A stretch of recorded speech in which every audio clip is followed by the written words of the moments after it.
Astili Média. Aimez, partagez et abonnez-vous. Faux, le M23 et alliés n'ont pas le contrôle des Karenga à Massissi. Constat du commandant 3e zone défense qui renforce par ailleurs le verrou des forces armées de la République démocratique du Congo qui, sur la ligne des fronts, continue de contenir les rebelles ayant tenté l'intrusion vers Saké dans le territoire précité, explique le lieutenant-colonel Njike Kaiko, porte-parole des forces armées de la RDC au Nord Kivu. Ils ont fait semblant, n'est-ce pas, d'abandonner Kibumba, qui n'ont pas vraiment abandonné, et ils ont amené tous les renforts vers ces coins et ils pensaient que ce sera facile. Mais vous venez de le constater que le verrou, il est très dur, le verrou des forces armées de la République démocratique du Congo. Donc c'est dans ce cadre-là que le commandant 3e zone de défense, le lieutenant général Marcel Mbangou, a tenu lui-même à venir dans la zone. Il a réconforté les militaires et il a rassuré par la même occasion nos populations qui vivent dans cette zone.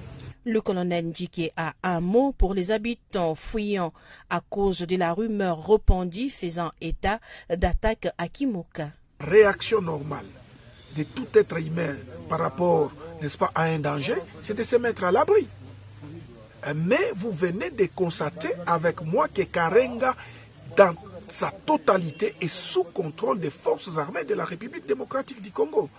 Donc, c'est ici aussi le lieu d'appeler la population à ne pas se laisser emporter, n'est-ce pas, par cette guerre médiatique, par ce chantage que fait l'armée rwandaise et ses différents alliés. Ils sont en train de faire face à la puissance de fait des forces armées de la République démocratique du Congo. Et je vous rassure ici, n'est-ce pas, que nous allons les contenir dans leur position et ils doivent rentrer d'où ils sont venus. Le lieutenant-général Mbangou Machita Marcel, vous le savez, il est commandant 3e zone défense.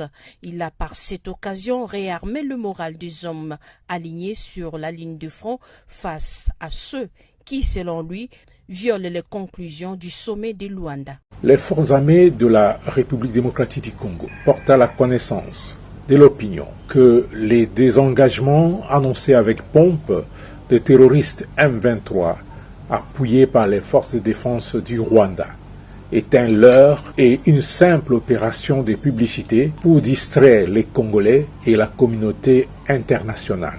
Toutes les unités désengagées de Kibumba, au lieu de regagner leurs positions initiales de Sabignon conformément aux décisions du mini-sommet de Luanda du 23 novembre 2022, prennent une autre direction pour renforcer les positions de Tongo, de Kishiché et des Bambous avec l'intention manifeste d'occuper les territoires de Massissi.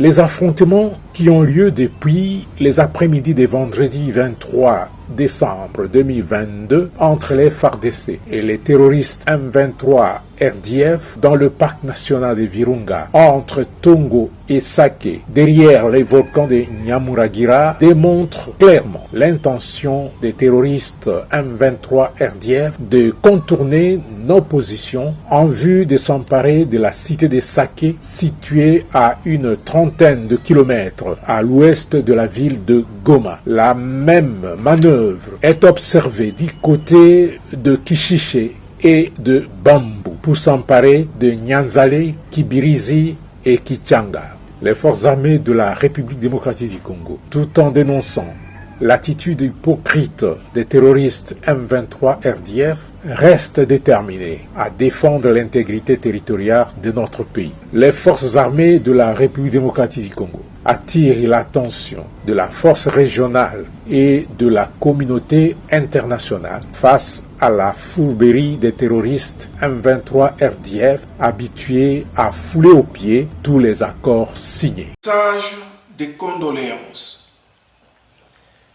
C'est avec consternation et amertume que le gouvernement militaire de la province du Nord Kivu, le lieutenant-général Ndima Komba Constant, a appris la mort des compatriotes survenus par noyade ce vendredi 23 décembre 2022, après chavirement d'une embarcation sur le lac Édouard à Kiavinyonge, en territoire de Béni. Il s'agit des membres de la chorale Upendo de l'église Sebeka Kavinyonge qui allaient en mission évangélique en territoire de Lubero. Sur 25 passagers qui étaient à bord, 5 personnes s'en sont en sorties indemnes. 2 corps sans vie ont déjà été repêchés et 18 autres corps sont disparus. Attristé et choqué par ces drames qui surviennent pendant que la province a besoin de toutes ses filles et fils pour amener la paix, le gouvernement militaire présente ses condoléances à toute la communauté de l'église Sebeka, à la paroisse Sebeka Kavinyonge, ainsi qu'aux familles respectives des illustres disparus. Puisse la terre de nos ancêtres leur être douce. Asili Média, aimez, partagez et abonnez-vous.